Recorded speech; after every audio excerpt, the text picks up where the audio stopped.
c'est une séquence qui a fait beaucoup réagir. Ma question, elle était qu'on a appris cet été votre séparation. Après 18 ans de vie commune, vous êtes un des couples qui a fait le plus rêver les Français. Je voulais juste savoir comment vous alliez, si vous alliez bien, Marion Cotillard, c'est tout. Merci, ça va. Ça va? Merci. Ouais. Et vous, vous allez bien?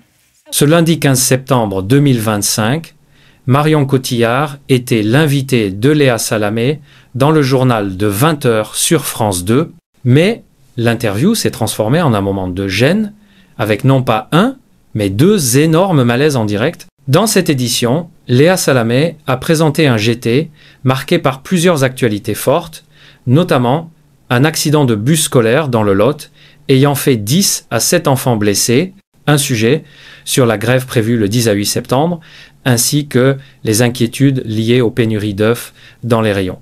Mais c'est la dernière partie du journal qui a retenu toute l'attention. À la fin de l'émission, Marion Cotillard est venue sur le plateau pour évoquer son nouveau film, La Tour de Glace, et la 4e saison de la série The Morning Show.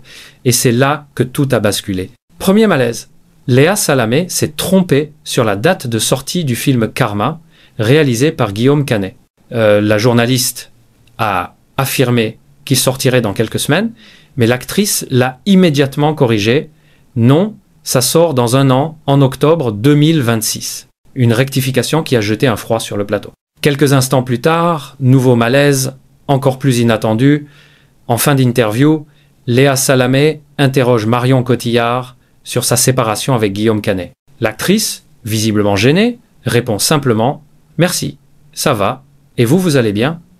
Une réponse qui a mis un terme à l'échange dans une ambiance glaciale. Côté audience, cette troisième partie du JT de 20h a tout de même attiré 3 400 000 téléspectateurs, soit 10 à 7,9% de part de marché. France 2 secondes Est, ainsi classé leader national auprès de l'ensemble du public.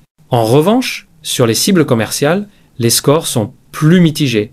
Seulement 7,1% auprès des femmes de moins de 50 ans responsables des achats et 8,5% auprès des 25 à 49 ans, des résultats qui placent la chaîne derrière T-Fun, M6, TMC et W9.